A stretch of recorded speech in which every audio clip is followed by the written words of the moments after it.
दोस्तों नमस्कार। आज हम लोग एक ऐसे सब्जेक्ट की बात करेंगे जिसमें बहुत सारे स्टूडेंट फेल हो जाते हैं। अब फेल क्यों हो जाते हैं और पास कैसे हो सकते हैं, इसकी मैं आगे वीडियो में बात करूंगा। अभी उस सब्जेक्ट का नाम जान लेते हैं जिसका रिजल्ट खराब हो जाता है। तो इस सब्जेक्ट का नाम है स्ट्रेंथ ऑफ मटेरियल, जिसके आज हम लोग इंपॉर्टेंट क्वेश्चन देखेंगे और यह वीडियो काम का है। तो उम्मीद है इस वीडियो को कम से कम आप लोग पूरा देखेंगे और जो मैं यहाँ पर समझाऊंगा उसको ध्यान से सुनेंगे। चलते हैं, स्टार्ट करते हैं। तो अब बिल्कुल ध्यान से देखना है और सुनना है। जहां पर मैं ग्रीन कलर करूंगा समझ जाएं आप लोग, वह इंपॉर्टेंट क्वेश्चन है।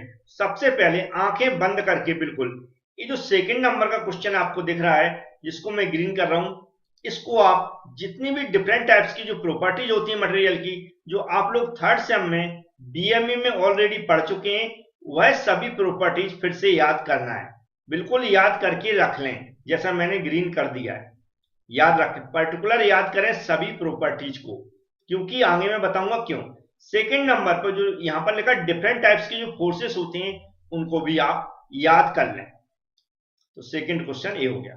इसके अलावा यहां पर आपको जो चैप्टर का नाम लिखा है स्ट्रेस एंड स्ट्रेन, तो स्ट्रेस क्या होता है, स्ट्रेन किसे कहते हैं, ये दोनों को विथ डेफिनेशन डायग्राम और विथ फॉर्मूला याद कर लें। तो ये जो चैप्टर का इंट्रोडक्शन है इसको भी भूलना नहीं है, ये भी वेरी वेरी इंपॉर्टेंट है इंट्रोडक्शन में, क्योंकि हमें क्या सीखना है, स्ट्रेस की डेफिनेशन सीखना है, इसमें किस डायग्राम से इसको एक्सप्लेन किया जाता है, क्या इसका फॉर्मूला होता है।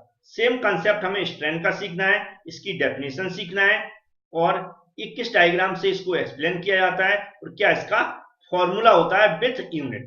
तो ध्यान रहेगा जो हमने तीनों ग्रीन किए हैं इनको बड़े अच्छे से आपको समझ लेना है। अब देखो क्वेश्चन देख लीजिए, जैसे थर्ड नंबर पे लिखा है एक्सप्लेन टफनेस, मतलब ये क्या प्रॉपर्टीज है। जब यहां पर हम प्रॉपर्टीज याद कर लेंगे तो अगर ऐसा क्वेश्चन पर्टिकुलर पूछा जाता है किसी प्रॉपर्टीज पर तो आप लोगों से बन जाएगा। ब्रिटलनेस, यहाँ पर लिखा hardness and rigidity, ductility, ultimate stress. अब यहाँ पर क्या 6 नंबर तक क्या हुई हमारी प्रॉपर्टीज हो गई जो ऑलरेडी आप लोग याद कर लेंगे। तो अगर पर्टिकुलर किसी प्रॉपर्टीज पे क्वेश्चन पूछा जाता है 2 नंबर का या डिफाइन करने के लिए आता तो आप बड़े आसानी से डिफाइन कर पाएंगे। अब अल्टीमेट स्ट्रेस आपको दिख रहा होगा, इलास्टिसिटी, इलास्टिसिटी प्रॉपर्टीज में आया था, compressive force, compression force sorry, और यील्ड पॉइंट, जो यील्ड पॉइंट है और जो हमारा अल्टीमेट स्ट्रेस है, ये दो आपको हो सकता है आप सोचेंगे कहां मिलेगा, तो हम आपको बताएंगे अभी आगे कहां मिलेगा।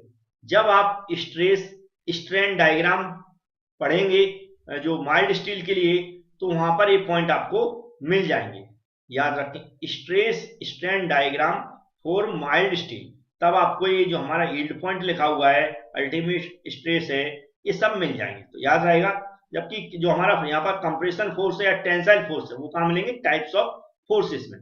तो कहने का मतलब जो स्टार्टिंग में आप 3 क्वेश्चन याद करेंगे उनके बारे में अलग अलग टाइप से 2-2 नंबर के क्वेश्चन पूछे आएंगे। तो पहला जो स्टार्टिंग है जो मैंने समझाने की कोशिश की वो आपको समझ में आ गया होगा। अब इसका नेक्स्ट भाग देखते हैं। अब याद रखें ये जो फर्स्ट चैप्टर है बहुत बड़ा है, जिसमें थ्योरी जो भी है और जो न्यूमेरिकल क्वेश्चन है उस सब में सबकी मैं बात करूंगा, लेकिन अभी थोड़ा सा क्वेश्चन देख लेते हैं इससे आपका भी मन लगे। अब लिखा modulus of elasticity, strain energy, modulus of rigidity, work modulus, tensile tension force, ये टाइप्स ऑफ फोर्सेस में आएगा। ये सब क्या होंगे यहां पर मैं इनको हाईलाइट कर देता हूं, ये 2-2 नंबर में पूछे जाते हैं और कई बार बोल सकते हैं बार बार पूछे जाते हैं। तो ये 2-2 नंबर क्वेश्चन में 2-2 नंबर के क्वेश्चन आएंगे, उनमें पूछे आएंगे, तो उनको आप थोड़ा थोड़ा याद कर लें, डेफिनेशन याद कर लें। सिर्फ इनमें डेफिनेशन है याद रखें और डायग्राम से एक्सप्लेन करेंगे तो और अच्छी बात है। ये टेंशन फोर्स जब स्टार्टिंग का आप क्वेश्चन याद करेंगे तो हो जाएगा। ये वेरी वेरी इंपॉर्टेंट, यहाँ पर देखा ये बहुत बार क्वेश्चन पूछा गया। फैक्टर ऑफ सेफ्टी क्या है, फैक्टर ऑफ सेफ्टी, तो 16 नंबर का क्वेश्चन भी वेरी वेरी इंपॉर्टेंट है, 2-3 नंबर में पूछे जाते हैं, याद रखें। थर्मल स्ट्रेस भी कभी कभी पूछा जाता है, लेकिन Poisson ratio very very important में आ जाता है, तो इसको आप क्या करें रख लें। अब पॉइजन रेशो जब पूछा जाता है, जब हम याद करते हैं तो उसके अंदर 2 टर्म आते हैं, लॉजिट्यूडनल स्ट्रेन और हमारा लेटरल स्ट्रेन। क्या, लॉजिट्यूडनल स्ट्रेन और लेटरल स्ट्रेन। तो ये जो है कई बार पूछ लिया जाता है अलग से, कभी कभी पूछा गया ना पॉइजन रेशो, तो कई बार पूछा गया। तो पॉइजन रेशो जब याद करेंगे तो इनके मतलब भी आप अच्छे से समझ के रखें, अगर पूछा जाता तो आप उनके बारे में लिख सकें। फिर एक और वेरी वेरी इंपॉर्टेंट क्वेश्चन आता, क्या है? हुक्स लॉ, 20 नंबर का। ये भी वेरी वेरी इंपॉर्टेंट है, बार बार पूछा जाता है। हुक्स लॉ भी आपको याद हो जाएगा उम्मीद है। इलास्टिक कांस्टेंट, इलास्टिक कांस्टेंट होते हैं, जैसे यहाँ पर जो मैं पढ़ा रहा हूँ, मॉडुलस ऑफ इलास्टिसिटी हो गया, मॉडुलस ऑफ रिजिडिटी हो गया, वर्क मॉडुलस हो गया, ये तीनों जो कांस्टेंट हैं इनके बीच में कुछ रिलेशन होता है, कुछ फॉर्मूले होते हैं, तो उन फॉर्मूले के रिलेशन को हमें लिखना पड़ेगा। कई बार उन पर ऐसा क्वेश्चन भी आ जाता है कि डेरिवेशन करके समझाइए, कभी कभी आता है। तो ये जो 21 क्वेश्चन नंबर है, अगर आप इसको करना चाहते तो कर सकते। अब कुछ और वेरी वेरी इंपॉर्टेंट क्वेश्चन है, उनको भी देख लेते हैं। अब ये दोनों ही 22 और 23 वेरी वेरी इंपॉर्टेंट क्वेश्चन है, एकदम ट्रिपल वेरी कह सकते हैं या 4 बार वेरी कह सकते हैं, क्योंकि इनमें से एक तो अभी तक आता रहता है, लेकिन अब नहीं आएगा या आएगा ये मैं गारंटी देता हूं, लेकिन अभी तक पूछा जाता है। क्वेश्चन क्या है? जो हमारा कोई स्पेसिमेन है उस पर जो हम टेंसाइल फोर्स लगा रहे हैं, तो उसके लिए जो हमारा स्ट्रेस स्ट्रेन डायग्राम है उसको ड्रॉ करिए, और जो पॉइंट है उस पर उनको एक्सप्लेन करिए। कहने का मतलब है, जो माइल्ड स्टील यहां लिखा, माइल्ड स्टील, एमएस बोलते हैं इसको शॉर्ट में, माइल्ड स्टील के लिए स्ट्रेस स्ट्रेन डायग्राम ड्रॉ करिए और उसमें जो पॉइंट है उनको एक्सप्लेन करिए। और ऐसा ही स्ट्रेस स्ट्रेन डायग्राम है वह कास्ट आयरन के लिए भी आता है, या कास्ट आयरन की जगह कई बार ब्रिटल मटेरियल लिखा जा सकता है। क्या? ब्रिटल मटेरियल, याद रखें, ब्रिटल मटेरियल या फिर कास्ट आयरन एक ही बात है, दोनों नामों से क्वेश्चन पूछा जा सकता है। तो इतने होगा थ्योरी क्वेश्चन जो कई बार पूछे जाते हैं या कभी कभी पूछे गए।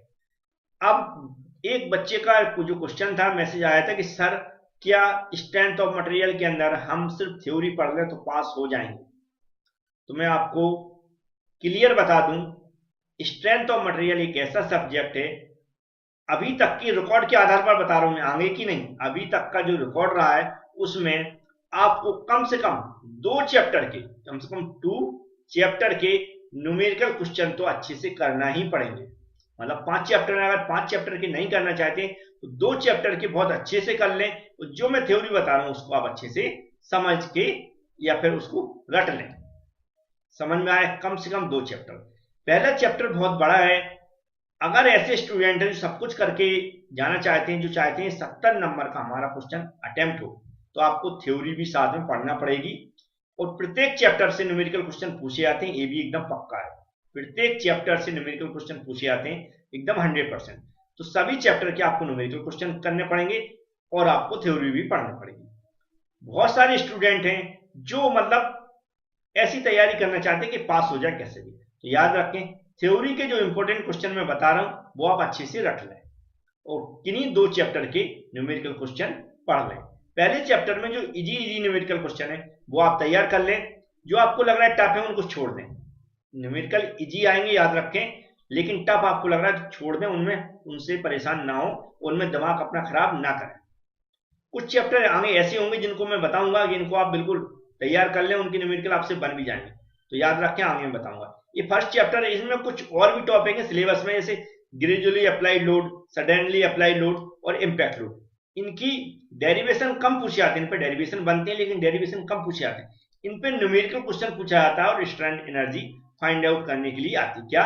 न्यूमेरिकल क्वेश्चन इन टॉपिक पर पूछे जाते हैं और स्ट्रेंथ एनर्जी फाइंड आउट करने के लिए पूछी जाती है। इनके न्यूमेरिकल या पहला चैप्टर से लेकर लास्ट चैप्टर तक के जो भी न्यूमेरिकल क्वेश्चन है वह मैंने एबी क्लास एप्लीकेशन के अंदर जो भी ऐसे स्टूडेंट है जिन्होंने हमारा सब्सक्रिप्शन लिया हुआ है उसमें मैंने अपलोड कर दिए है। यूट्यूब चैनल पर भी मैक्सिमम न्यूमेरिकल मिल जाएंगे, तो हमारे यूट्यूब चैनल की जो प्लेलिस्ट है उसकी लिंक मैंने डिस्क्रिप्शन बॉक्स में दे दी है। इसके अलावा जो प्लेलिस्ट डिप्लोमा सेक्शन बना हुआ है उसमें जाकर भी डायरेक्ट आप देख सकते हैं। तो ये हो गई बात फर्स्ट चैप्टर की। अब चलते हैं नेक्स्ट चैप्टर की बात करते हैं। तो ये जो चैप्टर है जिसका नाम है second chapter, shear force and bending moment diagram. Shear force and bending moment diagram अगर मेरी ओर से देखा जाए, अगर मेरे व्यू से देखा जाए तो सबसे सरल चैप्टर है, क्योंकि इसके अंदर जो क्वेश्चन पूछे जाते हैं एग्जाम में बहुत इजी पूछे जाते हैं। यदि आपको नॉर्मली जो किसी बीम पे पॉइंट लोड लग रहे हैं और पॉइंट लोड लग रहे हैं उसकी कैलकुलेशन अगर आपको शियर फोर्स और बेंडिंग मोमेंट निकालना आता है तो आपके बड़े आसानी से बन जाएंगे, या नॉर्मली उस पर यूडीएल लोड लग रहा है तो भी आपसे बनना चाहिए, क्योंकि बहुत इजी आते हैं। आपको नहीं बन रहा है तो जितने भी मैंने इस चैप्टर के न्यूमेरिकल क्वेश्चन जो एबी क्लास एप्लीकेशन के अंदर या फिर यूट्यूब चैनल के अंदर अपलोड किए, यूट्यूब चैनल में भी आपको बहुत मैक्सिमम न्यूमेरिकल क्वेश्चन मिल जाएंगे, उसके अंदर कहीं से भी आप उनको एकदम से तैयार कर लें, क्योंकि ये चैप्टर लगभग आपके जो नंबर कवर करेगा लगभग 15 तक नंबर तक कवर कर जाता है, 15 नंबर तक कवर कर जाता है। तो इसमें आप करते हैं थ्योरी क्वेश्चन की बात, थ्योरी भी पूछी जाती है 2-4 नंबर की। तो जो टाइप्स ऑफ बी में कुछ भी पूछा जा सकता है, जैसे वेरी वेरी इंपॉर्टेंट क्वेश्चन में देखें, ये बहुत बार पूछा गया है, इसको मैं एकदम हाईलाइट कर रहा हूँ, आपको दिख रहा होगा, दिख गया होगा आपको। इसके अलावा इसके अंदर जो क्वेश्चन 7 नंबर का क्वेश्चन ये भी वेरी वेरी इंपॉर्टेंट है, इसको मैं हाईलाइट कर रहा हूँ। ये 2 क्वेश्चन ऐसे जो बार बार पूछे गए हैं, क्या समझ में आया, बार बार पूछे गए। ये 2 क्वेश्चन भी कभी कभी पूछे गए, ऐसे बीम को एक्सप्लेन करिए और कितनी टाइप्स की बीम होती है, उस पर जो बीम पे लोड लगते हो कितने टाइप्स की होती है। ये क्वेश्चन कभी कभी मतलब इंपॉर्टेंट क्वेश्चन में बोल सकते हैं, फर्स्ट और सेकंड और फोर्थ और 7th number very very important question में बोल सकते हैं। इसके अलावा फिर कोई भी क्वेश्चन पूछा जा सकता है, मैं इसकी गारंटी नहीं, लेकिन हमें पता होना चाहिए शियर फोर्स क्या होता है, बेंडिंग मोमेंट क्या होता है, ये सब मैंने एक्सप्लेन किया हुआ है, जब भी मैंने इसका इंट्रोडक्शन कराया था, तो वहां से भी आप पढ़ सकते हैं, समझ सकते हैं। इसके कुछ थ्योरी के इंपॉर्टेंट क्वेश्चन जो मैंने हाईलाइट कर दिए, इसके न्यूमेरिकल क्वेश्चन बहुत सिंपल होते हैं, आप मेरी वीडियो देखें, समझ में जरूर आएगा। इसी चैप्टर के और 2 क्वेश्चन ने लिखा, importance of shear force diagram and bending moment diagram, कैसे कई बार पूछ लिए जाते हैं कंसेप्ट बेसिस क्वेश्चन, और टाइप्स ऑफ सपोर्टेड और बीम, ये भी क्वेश्चन डिप्लोमा में नहीं पूछा गया, लेकिन ठीक है क्वेश्चन बनते हैं तो मैंने बता दिए। बहुत सारे ऐसे स्टूडेंट भी हैं जो सब कुछ पढ़कर जाना चाहते हैं, तो उन सब के लिए यहाँ पर दिख गया हुआ। अब एक बात याद रखें, जो भी हमने मटेरियल प्रोवाइड कराया पहले उसको तैयार कर लें। मैंने न्यूमेरिकल क्वेश्चन कोशिश किए, 4 चैप्टर के न्यूमेरिकल क्वेश्चन आपको हमारे यूट्यूब चैनल पर और एबी क्लास एप्लीकेशन पर दोनों पर मिल जाएंगे। जो लास्ट चैप्टर है थिन सिलेंडर, उसके न्यूमेरिकल क्वेश्चन हो सकता है कुछ न्यूमेरिकल क्वेश्चन में सुबह ही आपको प्रोवाइड करा दूं वीडियो के थ्रू, याद रखें वीडियो के थ्रू, उन वीडियो से आप वो लास्ट चैप्टर है उसके भी न्यूमेरिकल क्वेश्चन की तैयारी कर सकते हैं। बहुत सिंपल न्यूमेरिकल क्वेश्चन है, मैं सुबह हो सकता है वीडियो डालूं तो उसका वेट करें। इसके अलावा बहुत सारे स्टूडेंट हैं जिनके पास एबी क्लास एप्लीकेशन से सब्सक्रिप्शन लेना चाहते, तो मैं उनको अपना जो भी कॉन्टैक्ट नंबर मैं देना चाहता हूं, क्योंकि कॉन्टैक्ट नंबर देना इसलिए चाहता हूं मैं, क्योंकि बहुत सारे स्टूडेंट ना तो पेमेंट कर पाते हैं, कई बार लॉगिन भी नहीं कर पाते हैं, आईडी पासवर्ड भी समझ में नहीं आता, यहाँ तक कि डाउनलोड करने के बाद आगे नहीं बढ़ पाते हैं। तो वो परेशान ना हो, आप डायरेक्ट इस नंबर पर व्हाट्सएप पे मैसेज भी कर सकते हैं या कॉल करके डायरेक्ट हमसे मदद ले सकते हैं। या बहुत सारे स्टूडेंट सब्सक्रिप्शन ले सके, प्रॉब्लम आती रहती है, तो आप इस पर व्हाट्सएप कर दिया करें, तो मैक्सिमम मैं कोशिश करता रहता हूँ सॉल्व करने की जब भी टाइम मिलता है। समझ चुके होंगे आप लोग। 3rd नंबर का चैप्टर है theory of simple bending and deflection of beam. ये जो चैप्टर, इसमें 2 टॉपिक शामिल कर दिए, एक तो सिंपल बेंडिंग का और डिफ्लेक्शन ऑफ बीम। दोनों की अलग अलग थ्योरी है, दोनों के अलग अलग न्यूमेरिकल है। मैक्सिमम न्यूमेरिकल अगर हम सिंपल बेंडिंग में देखें तो 5 से 6 न्यूमेरिकल बनते हैं इसके अंदर, 5 से 6 अगर आपको आते हैं तो आपसे न्यूमेरिकल बन जाएगी। डिफ्लेक्शन ऑफ बीम में भी 5 से 6 न्यूमेरिकल बनते हैं, अगर 5 से 6 न्यूमेरिकल आपसे आते हैं तो आपसे बन जाएंगे। याद रखें, आपको जो फेल हो रहे हैं, जो भी स्टूडेंट, वो इसलिए फेल नहीं हो रहे हैं कि मतलब सब कुछ लिख के आ रहे हैं तब फेल हो रहे हैं, वो तैयारी नहीं कर रहे हैं।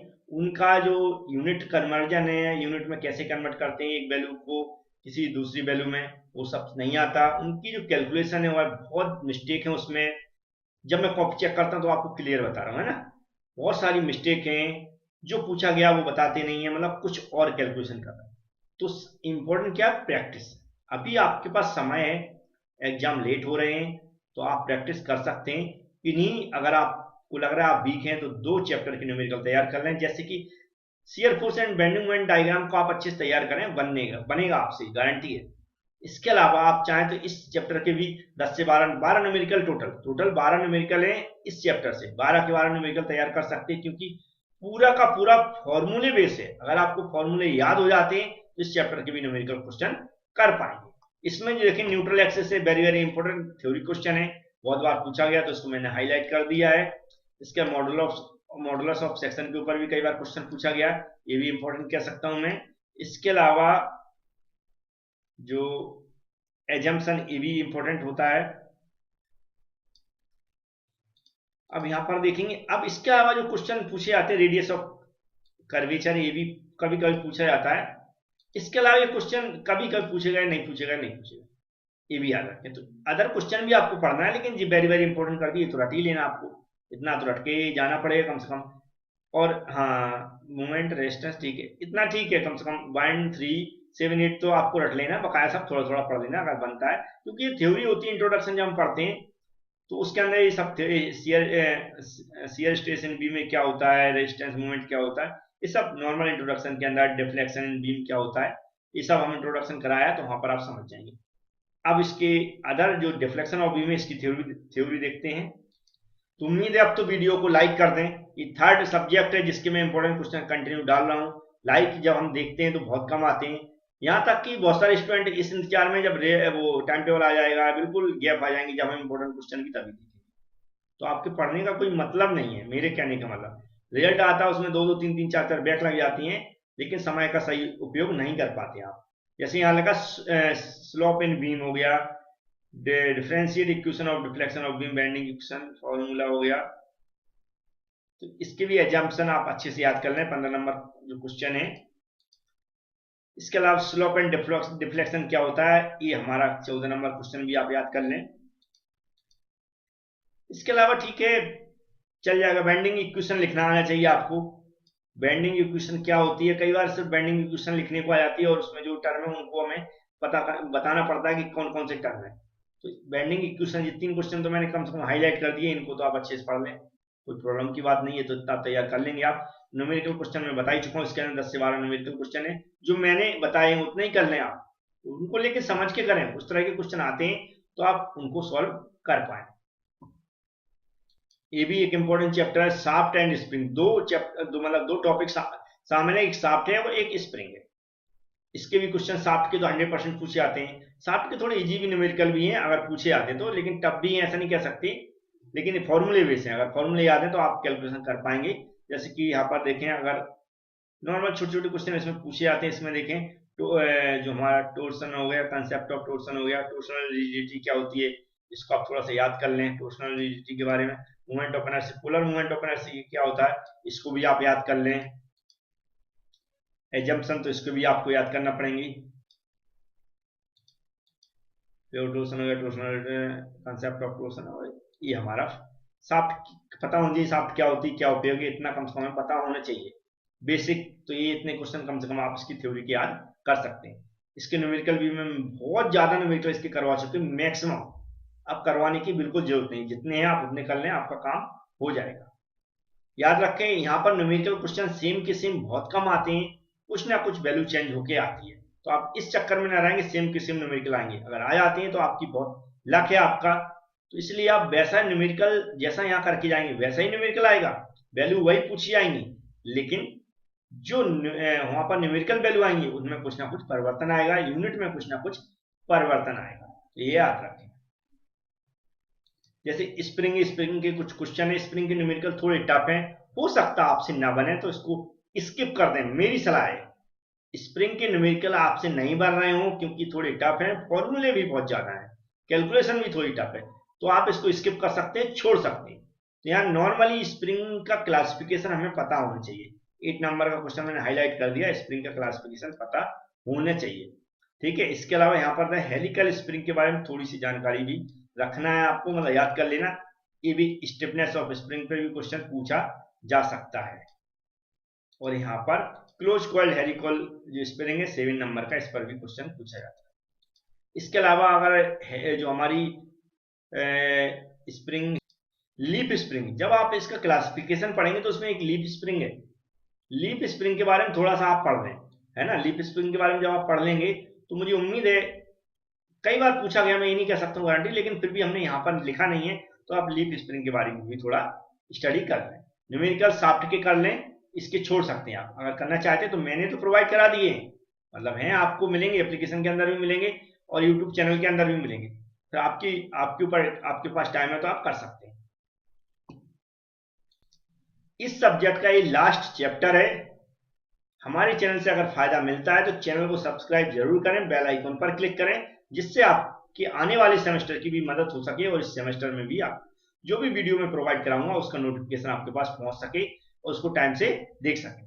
तो जो हमारा लास्ट चैप्टर है थिन सिलेंडर सेल, एक बहुत इजी चैप्टर है, बहुत कम फॉर्मूले हैं, न्यूमेरिकल क्वेश्चन भी बन जाएंगे। इस लास्ट चैप्टर को अच्छे से तैयार कर लें। हम न्यूमेरिकल क्वेश्चन प्रोवाइड करा देंगे, थ्योरी के जो इंपॉर्टेंट क्वेश्चन है वो मैंने बता दिए हैं, और जो उसका एक थ्योरी का मैंने वीडियो डाल रखा है उसको एक बार देख लें, सारी थ्योरी उसमें कवर हो जाएगी। यहाँ पर देखें जो हुप स्ट्रेस लिखा हो, सॉरी हुप स्ट्रेस, इस पर क्वेश्चन पूछा जाता है। इसके अलावा यहाँ पर देखेंगे क्लासिफिकेशन तो आपको पढ़ना ही है, ये क्लासिफिकेशन तो इसके आपको आने चाहिए, 2-2 नंबर 3-3 नंबर में क्वेश्चन पूछा जाता है। इसके अलावा जो लॉन्जिट्यूडनल हुप स्ट्रेस होगा तो लॉन्जिट्यूडनल स्ट्रेन भी डिफाइन करने के लिए आना चाहिए। जैसे देखो राइट शॉर्ट नोट है, अब ये दोनों मैंने हाईलाइट किए, कौन सा हुप स्ट्रेस और लॉन्जिट्यूडनल स्ट्रेस, यही क्वेश्चन 4-7 नंबर में कहीं ना कहीं किसी न किसी यूनिवर्सिटी पूछा गया था, दोनों को एक साथ पूछती है। और जो यहाँ थिक सिलेंडर थिन सिलेंडर, इसको भी 8 नंबर का क्वेश्चन भी आप अच्छे से समझ लें। तो और इसके अलावा फॉर्मूले पर भी क्वेश्चन पूछे जाते हैं, कुछ ऐसे जो मैंने वीडियो प्रोवाइड कराया उसमें थ्योरी आप अच्छे समझ लें, समझ में आ जाएगा। अब देखते हैं और भी क्वेश्चन इसके होंगे, तो आप देख सकते हैं वही दो लॉन्जिट्यूडनल स्ट्रेस और सरकमफेरेंस स्ट्रेस हो गया या हुप स्ट्रेस, सरकमफेरेंस और हुप स्ट्रेस एक ही बात होती है, तो उन्हीं में डिफरेंस पर पूछ लिया गया, मतलब पलट पलट के वही टॉपिक पे क्वेश्चन पूछे आ रहे हैं। अब जो हुप स्ट्रेस लॉन्जिट्यूडनल की सीमलेस, तो इसको छोड़ भी देते नंबर कोई नहीं, लेकिन जो हमने बताया हुप स्ट्रेस लॉन्जिट्यूडनल, इनके बारे में थोड़ा सा पढ़ लें, जो भी मैंने हाईलाइट कर दिए। ये हमारा जो भी मैंने स्ट्रेंथ ऑफ मटेरियल के अंदर बताने की कोशिश की वो उम्मीद है समझ गए होंगे। यदि आप पास होना है सर तो 2 चैप्टर के न्यूमेरिकल क्वेश्चन तैयार कर लें, तो जो मैंने इंपॉर्टेंट थ्योरी बताई हुई है उसको आप अच्छे से रट लें, पास हो जाएंगे। लेकिन याद रखें ऐसे पढ़ना है कि उस टाइप का क्वेश्चन पूछा जाता है तो आपसे बन जाए, ऐसा नहीं कि रटना है मुझे, नहीं तो आप पास नहीं हो पाएंगे, ये बिल्कुल आप सोच लें। अपने सीनियर से बात कर लें कि किस तरह का रिजल्ट रहता है इस सब्जेक्ट का, तो आपको समझ में आ जाएगा। Thank you friends.